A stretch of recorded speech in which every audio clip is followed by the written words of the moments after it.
여러분이 아브라함의 생애를 배우면서 한 가지 잊지 말 것은, 하나님은 아브라함을 통해서 어떤 신앙의 경지에 이르도록 하잖아요. 이렇게 하시는 목적이 뭐냐면 결국 하나님께 예비하는 자를 만들어 놓으시려고요. 이제 그 일 하나예요.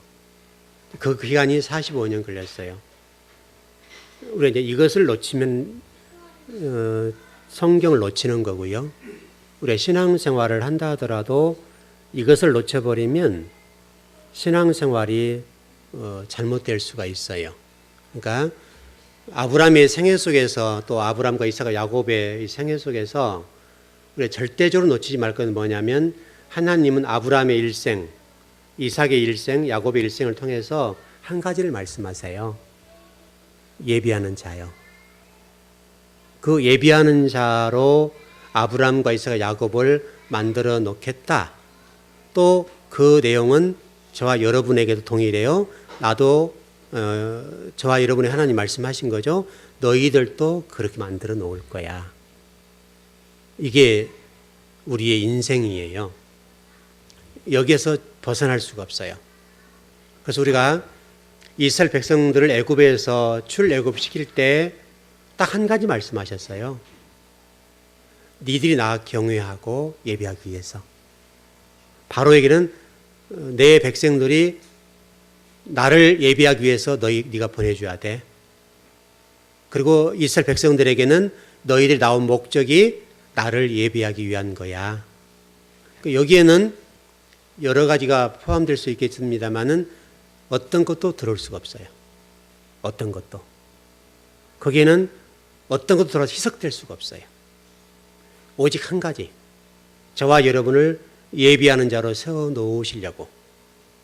자, 창세기로 들어볼까요? 여러분, 창세기 말씀 보면 하나님의 아들들과 세상의 딸들이 아름다움을 보고 그들과 결혼했더라. 지금 이 얘기가 이 시대의 답이에요. 하나님의 아들들이라고 하는 히브리어를 보니까 브네이 하 엘로힘 이렇게 돼 있어요. 브네이 하 엘로힘. 이게 무슨 얘기냐면, 이제 번역상에 좀 어려운 문제가 있습니다만은 타락한 천사라고 번역할 수도 있고요. 또는 하나님 말씀의 대언자 그룹들이 바로 하나님의 아들들이라고 볼 수 있죠. 하나님의 아들들이라고 하는 브네이 하 엘로힘이라는 단어는 이제 번역상은 하나님의 천사들로 번역할 수도 있고요. 하나님도 다르게는 하나님 말씀의 대언자. 천사라고 개념을 일전에 좀 해석해 드릴 때 우리 꼭 천사에게 날개 달린 이런 개념인데, 하나님 말씀을 가진 사자 이렇게 해석할 수 있다고 그랬죠. 말씀을 가지고 있는 자 이렇게 보는 건데, 여기서 하나님 아들들이라고 한다면 천사라는 개념보다는 하나님의 말씀을 가지고 있는 자 이렇게 보겠죠. 이렇게 보면 되는데, 바로 하나님의 말씀을 세상에 전파해야 될, 복음을 전해야 될 그들이 뭐와 결혼했다는 거예요? 세상과 결혼했다는 얘기잖아요. 그 얘기가 무슨 얘기예요? 하나님 말씀의 대언자들이 말씀을 대언하지 못하고 땅지향적인 삶으로 바뀌었다 그 말이잖아요. 타락했다 그 말이잖아요. 이게 지금 창세기에서 말씀하는 하나님의 아들들과 아름다운 세상의 딸들이 결혼했던 사건이 그런 얘기라고요. 그러니까 이 얘기를 우리가 주목해 봐야 돼요. 왜 그러냐면, 하나님의 아들들, 다시 말하면 하나님의 말씀을 가진 대언자들과 세상의 딸들이 결혼을 하면서 뭐가 태어났어요? 네피림이 태어났죠. 네피림이라는 뜻을 혹시 아세요, 여러분? 우리가 성경에 뭐라고 되어 있어요? 네피림에 대해서? 거인. 그래 됐죠, 여러분? 근데 네피림이라는 히브리어의 뜻은 뭐냐면 타락한 자들이라는 뜻이거든요. 해석이 되나요? 그러니까 힘을 가졌어요. 우리가 지금 고지론도 얘기하게 되고, 그리스도인들이 뭐 선두에서 해야 되고, 뭐 잘 살아야 되고, 땅에서 부자가 돼야 된다. 그래야 우리가 복음을 전하면 그들이 믿지. 이런 논리잖아요. 근데 이 거인, 네피림이라는 단어는 거인이라는 뜻도 있고 그런데요, 힘이 엄청나고 키가 굉장히 컸단 말이잖아요. 꼭 이 얘기는 우리가 문자적으로 이 사람들 키가 이렇게 컸다 이런 개념보다는 세상적으로 타락했다 그 말이잖아요. 타락한 정도가 굉장히 컸다 그 말이죠. 그래서 이 네피림이라는 단어의 뜻은 히브리어 원어만 풀어보게 되면 이것은 타락한 자들이에요. 근데 우리의 삶을 보면 우리가 어떻게 되는 거예요 지금? 우리가 지금 네피림이란 말이죠. 우리가 여전히 지금 하나님 아들들과 세상의 딸들이 결혼했던 것과 똑같이 우리가 세상이 자꾸 결혼하잖아요. 우리가 지금 추구하는 것들이 세상이잖아요. 이 땅에서 잘 되려고 예를 쓰잖아요 우리가.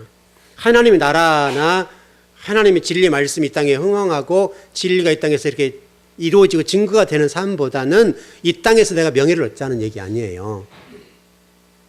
그리고 이 땅에서 지금 성공해보겠다는 것들이 우리의 생각 속에 있단 말이죠. 그러니까 우리가 마치 예수 믿고 가난하게 살면 왠지 믿음이 없는 사람처럼 취급을 하잖아요 우리가.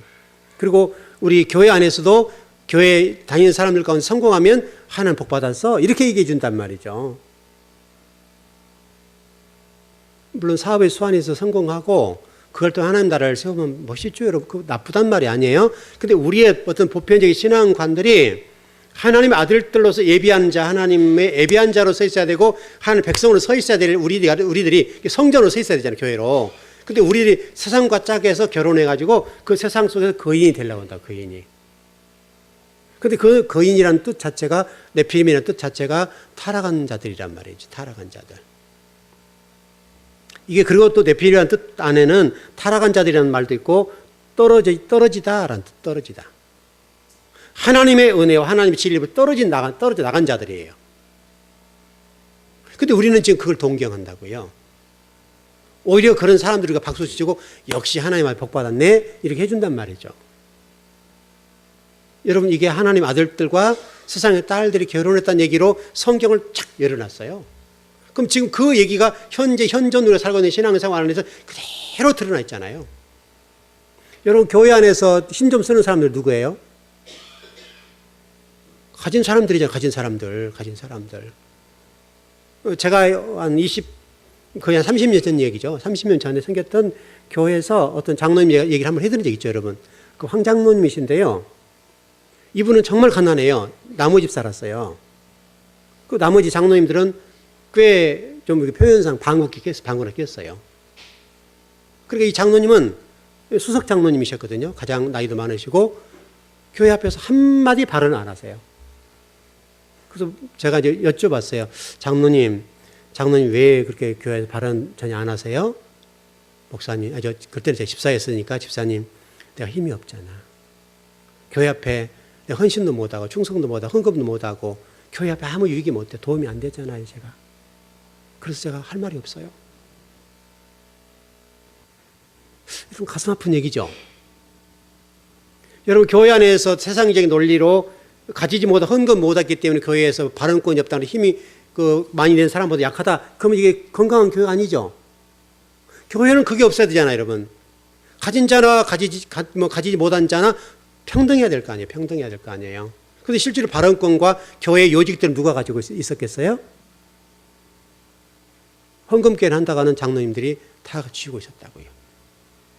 그래서 회계부장, 재정부장 예를 들어서 재정부장 하면 힘 있는 장로님, 건축위원장 하면 또 힘 있는 장로님. 근데 그분은 그런 직함을 하나도 못 가져요. 왜? 세상적으로 돈이 없거든요. 직업도 변변치 않고 또 집도 새빵 살고 그 연세에. 그리고 교회 앞에 헌금을 못 하는 거예요. 근데 이분은 정말 신실하고 교회 앞에서 한 말씀 안 하고 기도하고 예배하고 그러고 돌아가셔요. 이게 참 비극적인 얘기죠. 그러니까 우리 교회가 그렇게 만일에 교회 앞에 헌금도 많이 못하고 가난하기 때문에 장로님이지만 교회 앞에서 그렇게 푸대접을 받고 실제로 푸대접을 받았단 말이에요. 푸대접을 받았어요. 그럼 서글픈 얘기죠.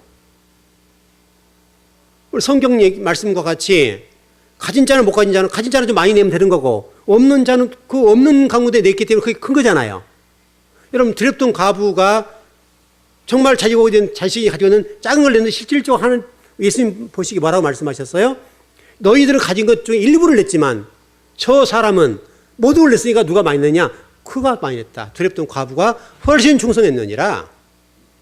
여러분 100억을 가진 사람 1억은 헌금하기 쉬울지 몰라도 여러분 100만 원, 1억을 가진 사람이 10만 원, 100만 원 하기로 쉽지 않다고요. 그렇지 않아요. 100억, 1000억을 가지고 있는 사람은 1억도 하려면 쉬워요. 그건요. 이자밖에 안 되니까. 이자 나온 거 내도 되면 된단 말이죠. 그런데 1억을 가지고 있는 사람이 100만 원 헌금한다? 쉬운 일 아니에요. 굉장히 어려운 얘기라고. 근데 실질적으로 비율로 따지면 누가 많이 한 거예요. 비율로. 1억을 가지고 있는 사람이 훨씬 많이 한 거죠. 근데 우리는 어떻게 계산을 해요? 액수만 얘기하잖아요. 액수만. 얼마나 우리가 지금 세상적인 관점의 교회를 바라보고 얼마나 세상의 관점의 교회가 평가를 하는가 모른다고요. 하나님 보실 때는 그 장로님 같은 경우는 참 귀히 보셨을 것 같아요. 참 교회 앞에서 정말 어떤 좋은 직분 하나, 교회 안에 좋은 직책 하나 받지 못하고 장로인데 식물 장로처럼 그렇게 생활하셔 가셨어요. 물론 저 계실 때는 살아 계셨습니다. 지금은 가셨겠죠. 연세로 보면. 제가 30대 그랬으니까 지금은 충분하게 그 정도 그때 나이도 꽤 많이 드셨거든요. 지금 정도는 아마 가시지 않겠나 싶은데 여러분 잊지 말 것은 네피림이라는 단어가 떨어지다 또는 타락한 자들이라고 하는 것들을 잊어버리면 안 돼요. 그러니까 우리는 지금 현재 네피림을 지향해요. 예수님의 이름을 가지고 네피림이 되려고 애를 쓴다고 우리가 지금. 정말 신앙적으로 진리 말씀이 인도함과 진리 말씀에 근거해서 세상을 바라보고 우리가 가는 것이 아니라 내가 못 가졌기 때문에 교회 앞에 와서 헌금도 못 하니까 나는 교회 앞에 쉽게 좀 이렇게 쭈그러져 있어야 된다. 이런 관점이란 말이죠. 얼마나 교회가 타락했어요. 교회가 만약 그런 관점으로 모든 게 평가되고 정말 헌금 많이 한 사람이 교회 앞에 발언권도 세고 좋은 직분들과 그런 것들을 다 가지게 된다면 그건 교회라고 할 수 없죠. 그건 세상의 어떤 단체에 불과하죠. 단체. 그래서 여러분들이 네피림이 되려고 하는 그런 신앙적인 성향이 우리 안에 있는데 이 네피림이 되려고 하는 이 신앙적인 성향을 버려야 돼요. 그것이 있는 동안에는 우리는 세상과 짝하는 자가 되고 타락한 자가 되고 떨어지는 자가 되는 거예요. 하나님 앞에. 진리 앞에. 여러분 진짜 지금 현재 문제 그거잖아요. 여러분 교회가. 여러분 교회 앞에서 여러분 좀 정부의 요직에 가려고 하는 사람들이 가는 교회들 여러분 있는 거 아시죠? 우리나라의 강남의 큰 어떤 대형 교회에 권력계나 누리는 사람들이 있는 교회에 그런 권력을 지향한 사람들, 그 사람들 친분을 유지하고 인맥을 쌓으려고요. 그런 교회 가는 사람이 많이 있단 말이죠. 얼마나 이게 세상적이고 얼마나 이 신앙생활 자체가 예수님의 이름을 이용하고 예배라는 것을 이용해서 자기의 성공의 수단을 삼는 경우들이 너무너무 많은 거죠. 이게 네피림이지 아니고 뭐예요? 네피림이죠 이게. 구약에 나오는 네피림이라고 하는 것이 과연 구약적인 이 창세기 말씀만이 아니라 현존 우리가 살아가는 이 시대 속에 얼마나 우리 그리스도인을 네피림이 되려고 하고 많은 사람 네피림이 돼 있냐 이 말이죠. 그래서 예비하는 자가 못 되는 거예요. 그래서 여러분 그 이후로 하나님께서 이 네피림 후손들과 이 노아 홍수 때를 보세요. 그게 결국 노아 홍수 때가 연결되잖아요. 여러분 그 노아 홍수 사건이 그렇게 연결돼 가요. 모든 그리스도인들이 모든 하나님 믿는 사람들이 그 네피림을 보고 승승장구 잘 되고 복받고 어떤 물질적인 거부가 되어서 이런 것들을 누리게 되니까 좋아 보였단 말이죠. 정말 우리가 가난한 것들이 죄인가요? 믿음이 없는 건가요?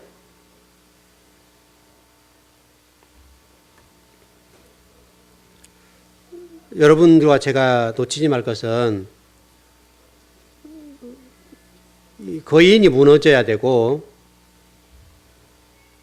앞으로도 우리 기독교 안에 이런 고민들을 많이 해야 될 거예요. 교회가 예배한 자로 서는 일에 있어서 집중해야 되겠는데 그러지 못하니까 세상적인 논리가 교회 앞에 들어와서 교회가 예배한 자가 돼야 되겠는데 예배한 자가 되는 것이 아니라 그 예배한 자를 근처도 못 가고 네피림이 되어서 예수님의 이름을 이용해서 내 땅에서 성공하고 명예를 얻고 복을 받는 것 쪽에 초점을 모으니까 한국 기독교가 이렇게 나약해진 거죠. 힘을 발휘를 못하잖아요. 여러분 지금 우리나라도 이제 그런 얘기가 많이 나오고 있습니다만은 제3세력 얘기가 많이 나오죠. 우리나라도. 여러분 트럼프가 이번에 미국 대통령으로 당선이 되셨는데 이 얘기가 무슨 얘기인지 여러분 아세요? 제3세력의 등장이요. 그동안에 기득권층이 미국을 움직였고 한국도 움직였잖아요.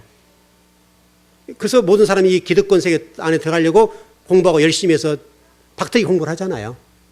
그 안에 편입되지 못하면 이게 중산층에 들어갈 수 없고 이 땅에 성공 못하니까 어떻게든 공부 열심히 해서 그 기득권 세력에 들어가야 되는 편입돼야 될 문제이기 때문에 그 안에 들어가고 몸부림을 치는 거잖아요. 우리들이 지금. 또 여러분의 자녀들도 그 속에 집어넣으려고 공부를 시키고 있고.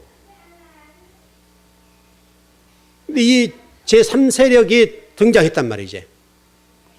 이번에 여러분 여러 가지 미국의 어떤 얘기를 들어보면 여러 가지 얘기들이 많이 나옵니다만은 많이 염려하는 분도 많고 그런데 지금 이번에 그 표심이 제3세력이 다시 말하면 기득권에 의하였던 취급하지 못했던 정말 미국 안에서도 탕자와 같은 역할을 했던 사람들, 기득권층에 눌려서 소리 한번 내지 못했던 숨소리 한번 내지 못했던 사람들이 이번에 트럼프를 밀어버렸거든요. 전번에 말씀드렸던 것처럼 이미 몇 달 전부터 제가 그 얘기를 들었어요. 우리가 생각한 것처럼 트럼프보다도 우리는 주로 클린턴? 힐러리를 생각하고 다 국가도 그렇게 생각해 왔단 말이죠. 트럼프가 된다는 생각은 꿈에도 생각 못 했을 거예요. 근데 미국 얘기를 들어보니까 그러지 않더라고요. 미국에서는 트럼프에 관한 지지가 밖에서 보는 거 다르다라고 하는 얘기를 들었거든요. 근데 실질적으로 이번에 돼버렸잖아요. 여러분, 미국도 굉장히 충격받았잖아요, 지금 이번에. 그만큼 이 문제는 무슨 얘기냐면, 기득권 세력이 이제 그동안에 누렸던 것을 내려놔야 돼요, 이제. 엄청난 일들이 있을 거예요, 엄청난 일들이. 우리나라도 앞으로 똑같아요. 여러분들 기득권 세력이 아니어서 잘 모르겠지만은 기득권 세력이 누리는 것들은 어마어마하잖아요, 여러분. 우리나라도 앞으로 이런 제3세력 등장해서 기득권 세력에 대해서 저항을 할 거예요. 지금도 저항하고 있고. 그럼 이것이 교회는 안 그런가요, 여러분? 교회는? 여러분, 교계는 여러분 지금 기득권 세력들이 성경 해석 하나까지도 여러분 쉽지 않잖아요. 저 같은 사람이 성경 해석해서 만일에 이 기득권 세력에 딱 드러나면요. 얼마나 찍히는지 모르죠. 찍어 밟아 누른단 말이죠. 본인들이 자신들이 유리하도록 성경을 해석해 놓고 그것이 옳다고 얘기해 준다고요. 옳다고. 또 많은 성도들이 그걸 동조해 주니까 그것이 마치 만든 것처럼 생각하고 그렇게 교회를 끌고 온 거죠. 그러나 분명한 것은 우리나라도 이제 앞으로 이 문제가 심각하게 대두가 될 거예요. 그래서 현재도 이 부분이 좀 꿈틀거리고 있고 한국 기독교 안에도 이제 제3세력의 대안으로 등장해서 기득권 세력들이 언젠가는 그 기득권을 내려놓을 날이 올 거예요. 그래야 마땅하고요. 왜냐하면 성경은 성경대로 바로 해석해 줘야 될 거 아니에요. 이 땅에서 십자가 지고 죽는 것이라고 얘기해 주는 것이 성경적이잖아요. 기득권 세력들은 그렇게 얘기 안 해주잖아요. 그렇게 얼마나 우리가 솔깃하냐고, 솔깃해. 마치 지금 최근에 논단된 이런 일들처럼 여러분 이 종교라고 하는 이 샤머니즘에 딱 잡혀버리니까 여러분 꼼짝을 못 해버리잖아요. 꼼짝을. 제가 여러분 1절에 이런 얘기 했죠. 우리 교회의 특성적인 부분을 설명드릴 때 여러분들의 신앙은 스스로 자율적으로 성장해야 된다. 그러면서 제가 이런 얘기 했었어요. 여러분들을 제가 리모컨 조정하기 시작하면 문제가 발생한다. 근데 여러분 아무렇지도 않을 것 같죠? 제가 여러분 리모컨 조정해보면 여러분들 다 따라오게 돼 있어요. 제 리모컨 안에 움직여본다니까요. 영적인 문제이기 때문에. 종교적인 문제고. 그러니까 여러분 지금 제가 그거 안 돼요. 할지 모르지만은 여러분요 간단해요. 여러분들이 마치 최태민이라는 사람? 이 사람이 근혜인가 박근혜인가 할 때 영예인가 조정했던 것처럼요. 조정하면 조정 당하는 거예요. 이게 종교란 이름 때문에 가능한 거예요. 종교란 이름 때문에. 그래서 기독교가 잘못되면 종교가 잘못되면 무서운 거예요. 이거는요. 아편보다 무서운 것이 종교예요. 잘못되면. 여러분 우리는 철저하게 십자가 지고 죽어야 돼요. 여러분들은 주인이 누구예요? 주인이. 여러분의 주인이 누구예요? 하나님이시고 예수 그리스도시잖아요. 여러분의 모든 주인은 하나님이세요. 하나님. 그리고 그 하나님 말씀에 주신 성경 말씀대로 가야 되고 인간에 의해서 좌지우지 되는 거 아니에요. 실질적으로 여러분 최태민이나 이런 사람 노렸던 게 뭐예요? 돈이죠, 돈. 돈 빼먹는 역할을 한 거 아니에요, 여러분. 결국은 그거 이게 자꾸 부추겨가지고 그 내용들을 쭉 제가 쭉 보는데요.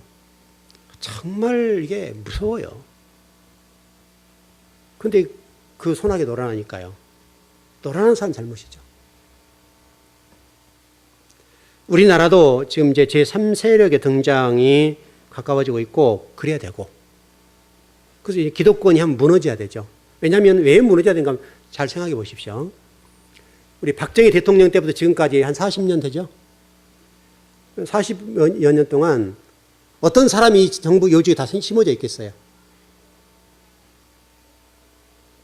여러분 사람 뭐 정부에 찾을 사람 있어요? 다 누구예요? 누구? 다 박정희와 관련되어 있는 그 주변에 있던 사람들이 요직에 다 붙어 있잖아요. 지금은 박근혜 대통령이니까 말할 것도 없고. 그 세력들이 이 한국이라는 나라를 탁 붙잡고 있는 거예요.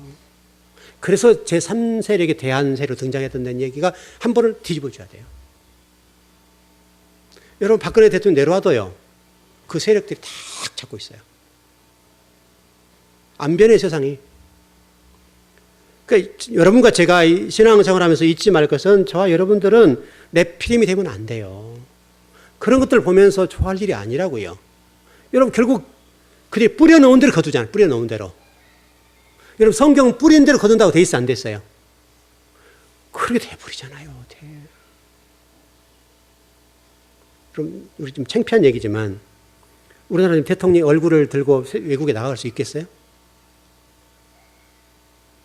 나 대통령이다. 요즘 에이펙 모임 못 갔죠? 여러분 아무리 얼굴 뜨거울지 몰라도 그 못 가요. 가서 아니야 인사할 수 있겠냐고요. 지금 이렇게 치욕스러운 부분을 당하고 해서 어떻게 그 사람 만나서 정상들과 악수를 나누고 인사를 할 수 있겠어요? 또 인사를 한다라도 그 인사가 먹히기에 힘이 있겠냐고요. 이제 대통령을 뭐 임기 마치고 끝나실지 아니면 중간에 그만둘지 모르지만 어떻든 간에 이 40년이나 세월의 마지막 결론이 이렇게 쓴 열매를 맺는 거예요. 그러니까 우리 네피림의 삶의 결론은 어떻게 되는 거예요? 이와 똑같아요. 근데 우리는 그 앞날이 보임에도 불구하고 또 성경 역사가 이걸 증명하고 있음에도 불구하고 우리가 추구하는 것도 뭐예요? 근데 네피림이에요. 그 네피림을 보고 있고 네피림 시대와 노아 홍수 사건을 통해서 하나님이 그걸 뒤집어 버렸잖아요. 뒤집어 새로운 세력을 만들어서 노아를 통해서 쭉 새롭게 역사를 펴가는데 근데 우리는 또 지금도 여전히 그 네피림과 거인을 추구하면서 우리가 그 네피림이 되려고 애를 쓴다고요. 이게 역사의 아이러니죠.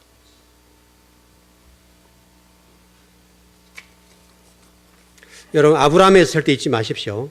하나님은 아브라함을 통해서 지금 45년 동안 아브라함 훈련하면서 계속 놓치지 않고 하나님이 목표 지점을 향해서 목적지를 향해 달려가는데 그 목적지는 예배예요. 성전을 향해 달려가요. 성전. 그리고 그 성전 안에 아브라함을 집어넣고 하나님의 백성으로 예비하는 자로 서 있도록 하기 위해서 달려오셨어요. 지금 똑같아요. 저와 여러분들을 지금 이렇게 어려운 가운데도 이렇게 끌고 가시는 목적은 예배자로 세우기 위해서 하나님이 지금 저와 여러분을 끌고 가고 계셔요. 그것을 놓치면 안 돼요. 성경 곳곳은 그렇게 하기 위해서 가고 있다라고 우리 증언하고 계세요. 그래서 이런 모리아산 예배라고 하는 부분을 정리해 볼까요? 예배라고 하는 것은 간단해요. 하나님 앞에 손드는 거. 손들면 끝나는 거잖아요. 하나님 저 죄인 죽을 죄인이에요. 오직 나의 무력함과 나의 피조됨을 인정하고 나는 온전히 하나님의 제물되어 드립니다. 저는 죽었어요. 그게 예배예요. 예배. 우리가 살아있기 때문에 문제잖아요. 살아있기 때문에. 제가 뭐 지난 설교까지 다 했는지 모르겠는데 제가 글을 썼던 내용 같기도 한데 저는 박근혜 대통령을 보면서 저 양반 진짜 머릿속에 뭐 만들었구나. 아무것도 드는 게 없어요. 현실 감각도 없고 현실이 뭐가 됐는지 아무것도 된장인지 똥인지를 몰라 지금. 본인이 지금 어떤 자리에 있는지를 전혀 자기가 무슨 죄를 졌는지를 모르는 거예요 지금. 아는 것처럼 보여요? 그러니까 우리가 캐논이라는 잣대가 있어야 된다 이런 말이에요. 그 잣대가 없기 때문에 본인이 걸어왔던 그 길이 모두 영화의 길이었잖아요. 계속 청와대만 살았기 때문에 자기 집이라 생각하고 자기 집이라고. 그러니까 현실 인식을 못하니까 지금 내가 왜 잘못했지를 모르는 거예요 지금. 그걸 모르니까 백성들은 이렇게 촛불로 난리를 치고 하야라고 난리를 치는데도 불구하고 나는 지금 뭐가 잘못된지 모른다는 거예요 지금. 그리고 뭐가 잘못된지 모르니까 대처를 못해. 이렇게 멍청할 수가 있어요. 저는 정말 좀 이 상황 속에서 비록 잘못 걸어왔지만은 지금이라도 좀 명석하게 문제를 풀어내고 뭐가 잘못된지를 안다면 문제는 간단하잖아요. 국민이 원하는 거 그거 아니에요.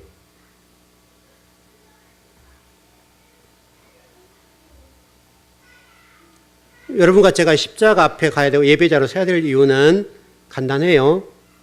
하나님 앞에 온전히 항복하는 거예요. 하나님 나는 피조물이에요.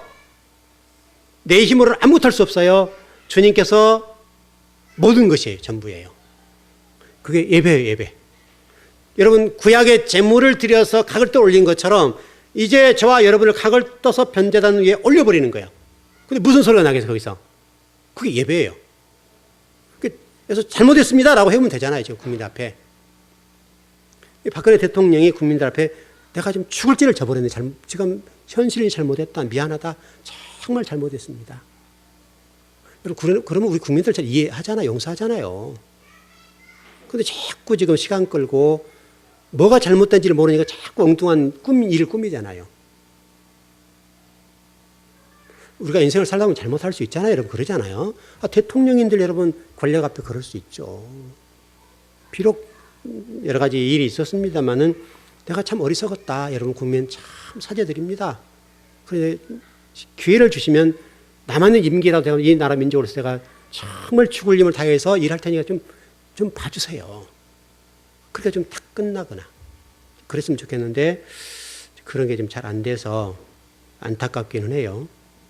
지금 저와 여러분 이 사건을 보면서 이 사건이요 단순하게 그렇게 보는 것이 아니라 우리 문제를 보는 거예요. 우리 문제를. 우리가 하나님 앞에 온전하게 예배한 자로 서 있지 못하니까 지금 우리로 향해서 지금 너희들도 똑같다. 너희를 예배한 자로 서 있어. 사실은 실질적으로 오늘 새벽 예배 때 좀 말씀을 나누면서 거의 나누는데 아마 여러분들이 좀 헷갈렸던 것 같은데 제가 이제 십계명 얘기를 좀 해드렸었어요. 5계명부터 10계명까지 이 계명 10마디 말씀 가운데 6계명이라고 하는 이 계명이요. 이것 때문에 우리 헷갈리거든요. 근데 실질적으로 우리가 이 10계명이라고 번역을 해서 좀 문제가 됩니다만은 자꾸 법적인 용어로 본단 말이에요. 근데 실질적으로는 10계명이 아니라 10마디 말씀이거든요. 10마디 말씀들. 이렇게 보면 문제가 간단히 풀어져요. 그러니까 1계명부터 쭉 해서 1계명이라는 말은 그렇습니다. 1000마디, 2마디 이렇게 해서 10마디까지의 이 모든 말씀은 하나님 계시 말씀이라고요. 하나님과 관련된 거예요. 하나님과. 우리는 자꾸 인간과의 관계 속에서 5계명, 10계명을 봅니다만은 이것은 하나님과 관계 문제라는 거예요. 근데 우리가 자꾸 이걸 이상하게 표현해서 그런데 저와 여러분 가운데 그 가운데 안 걸리던 사람 누가 있어요? 하나님 앞에 우상을 숭배하는 문제가 안 걸린 사람 누가 있어요? 우리 가운데 수많은 우상을 만들어 놓고 우상 앞에 무릎을 꿇고 우리가 신앙생활을 해오고 있고 지금도 그런 상황이 있고 근데 이 우상 숭배하지 말라는 말이 얼마나 하나님과 어떤 관계에 있어서 간절한 하나님의 부탁인지 몰라요. 근데 우리는 수많은 우상을 섬겨놓고 그 앞 예배를 하는 거예요.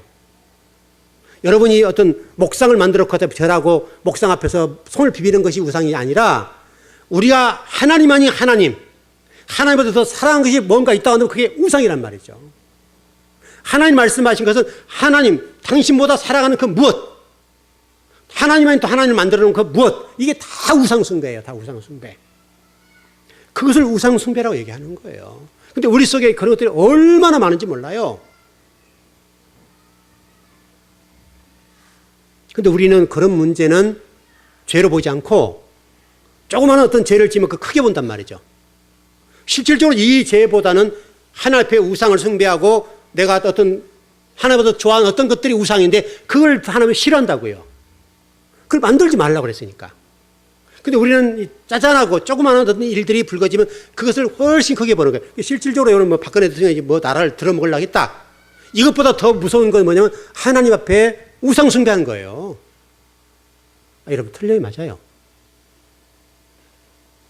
박근혜 대통령 그것 때문에 만약에 잘못되면 감옥 갔다 오면 돼요. 토해내면 되고. 그러면 세상적으로는 처리가 되는 거예요.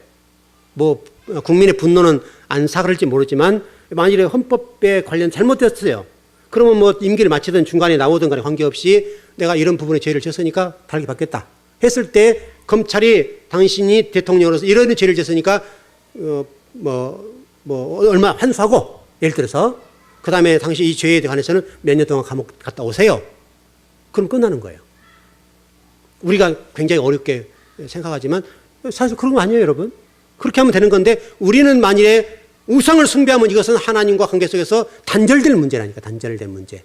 하나님과 우리 관계 속에서의 구원의 문제가 왔다 갔다 하는 문제고 천국의 문이 왔다 갔다 하는 문제고 하나님 나를 버리냐 마느냐 뭐죠? 네피림을 내쳐서 홍수에 죽이는 것처럼 그렇게 물속에 빠뜨려서 죽여버리는 그 문제가 훨씬 큰 문제라니까요.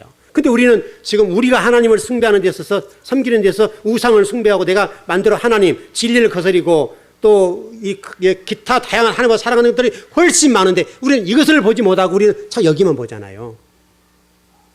자, 여러분 박근혜 대통령이 잘못했다는 얘기 아니에요. 잘했다는 얘기 아니에요. 잘못했어요. 그게 먼저 말씀드렸잖아요. 잘못했어요, 이건요.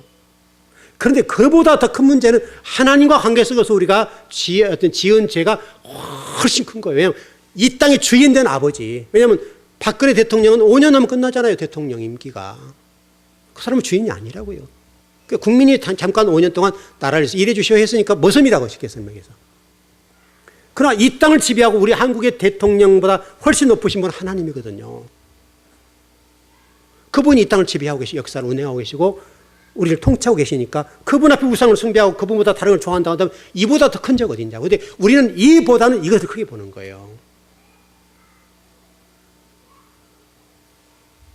그래서 우리가 그런 부분에 굉장히 잣대가 명확하고 우리 좀 그런데 우리는 하나님 앞에 우리가 우상 숭배하고 하나님을 멀리하고 하나님 앞에 간음하고 하나님 앞에 도적질하고 하나님의 것을 탐내고 하나님 이름으로 세상을 탐하잖아요.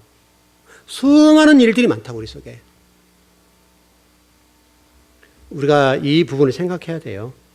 우리가 윤리와 도덕적인 관점에서 여러 가지 부족한 부분이 많이 있지만은 여러분 그것이 정당화되거나 바르다고 하는 것은 아니지만 그러나 좀 성경적으로 풀을 때에 하나님 앞에 예비하지 못하고 우상을 숭배하고 하나님 앞에 간음한 이 문제가요. 세상에서 일어나는 윤리 도덕의 문제를 뛰어넘는 문제예요. 이건요. 그것은 아무것도 아니에요. 그래서 세상에서 비난받으면 되는 거예요. 비난받고 조롱받고 명예 실추되면 끝나버려요. 그러나 하나님과 관계는 그러지 않아요. 반드시 셈을 해야 돼요. 그러니까 우리가 좀 냉철하게 이렇게 좀 보면서 우리가 지금 과연 하나님의 백성으로서 예배한 자를 언제 서 있는지 못 서 있는지에 관해서 아브라함 얘기를 들을 때마다 계속 생각을 많이 해야 돼요. 아마 이제 제가 창세기 시간이 많이 돼버렸네요. 창세기 지금 22장을 나가는데 50장까지 있죠, 창세기가. 좀 속도를 빨리 붙이고 어떤 경우라면 지금 제가 계속 정리를 하고 있는데 어느 정도까지 아마 아브라함, 이삭, 야곱인데 아브라함 공부하면 실제로 창세기 끝나거든요. 아브라함 공부하면. 지금 여러분 몇 달 동안 공부했죠. 그렇죠. 아브라함 얘기에 대해서. 앞으로 좀 더 할 거예요. 더 할 건데 아브라함을 공부하면 야곱은 끝나버리고 야곱도 공부를 하겠지만은 그럼 이삭만 조금 공부하면 되거든요. 이삭은 간단해요. 이제 아브라함과 이삭과 같은 영적인 삶과 육적인 삶에서 깨어지고 잘라내고 또 속사람이 진리로 거듭나는 그런 단계를 거쳐서 하나님 앞에 언제 서지는 상태, 거기가 하는 것이 아브라함과 야곱이고 그 상태를 뛰어넘은 부활의 상태니까 이삭이고, 그래서 이삭은 성경에서 짧게 기록해 놨거든요. 그래서 여러분 성경 제가 이삭을 아마 안 다룰 거예요. 야곱 다루고 혹시라도 이삭을 조금 다루면 다룰 건데 그건 간단히 넘어갈 거예요. 다룰 게 없어요. 왜? 이미 영화 상태를 넘었고 부활의 상태가 돼버리면 그건 다룰 필요 없는 거예요. 그건 그냥 우리 이삭이 여러분 그 척박한 땅에다가 별을 거꾸로 씹어도 되잖아요. 그 상태니까 그것은 말할 필요 없는 거죠. 왜냐하면 저와 여러분이 8일째 상태가 돼버리면 말할 거 없죠. 8일째 예수님께서 부활 후 첫째 날 이렇게 말씀하셨던 그 부활과 같은 신앙이 돼버리면 그때는 뭐 여러분 말할 거 없는 거예요. 하나님 그때는 뭐 여러분 따져보지 않아요. 이삭은 여러분 성경에 기록할 거 없으니까 짧게 끝내버렸어요. 그래서 성경이 아브라함은 길게, 이삭은 짧게, 야곱은 길게 이렇게 돼 있죠. 구조가. 그래서 이삭은 할 게 없는 거예요. 왜? 부활의 상태가 돼버리고 이미 모리아산에서 그는 십자가를 뛰어넘어 버렸어요. 십자가를 뛰어넘어 버리고 부활의 신앙이 돼버리니까 하나님 말씀할 게 없는 거예요. 그 상태예요. 그러니까 이걸 빨리 끝내고 제가 좀 이제 속도를 좀 붙여서 좀 창세기를 좀 빨리 끝내고 산상수훈을 해보려고 그래요. 산상수훈. 이게 한 1, 2년 할 것 같아요. 산상수훈을. 뭐 시간 따라 좀 다를 수 있겠습니다만은 한 2년 가까이 가지 않겠나 보는데 여러분 이게 얼마 안 되죠. 아주 짧은 구절들인데 아마 짧으면 1년, 길면 2년까지 갈 것 같아요. 공부를 해볼 거예요. 근데 그때 우리가 산상수를 다루면 산상수는 뭐냐면 구약을 요약해 놓은 거예요. 그 구약을 요약해 놓았다는 말은 구약을 다 풀어야 된다는 얘기잖아요. 그 이게 하려고 맘먹으면 몇 년 해야 돼, 몇 년. 그렇게는 다 할 수가 없으니까 핵심적인 것만 공부하더라도 1년 바닥하게 해야 끝날 것 같고 좀 더 가면 2년 갈 수 있거든요. 이미 구약은 다 그렇게 달아져 버린 거죠. 신약까지. 그렇게 볼 거예요. 그래서 어쨌든 여러분 그때 좀 기대를 하시고 좀 준비를 해보겠습니다. 자, 좀 정리를 해볼게요. 여러분 일단 이 나라 민족을 위해서 기도해 주십시오. 왜냐하면 굉장히 풍전등화와 같은 우리나라가 있습니다. 믿는 사람들이 이 민족을 위해서 기도하셔야 됩니다. 그러나 한 가지 우리가 기억할 것은 현상적으로 나타났던 것들에 관해서 우리가 여러 가지 얘기를 할 수 있습니다만은 우리는 정말 기도하는 심정으로, 왜냐하면 이번 주 설교를 들어보면 이해할 거예요. 제가 계시록 8장 이번에 풀어낼 거거든요.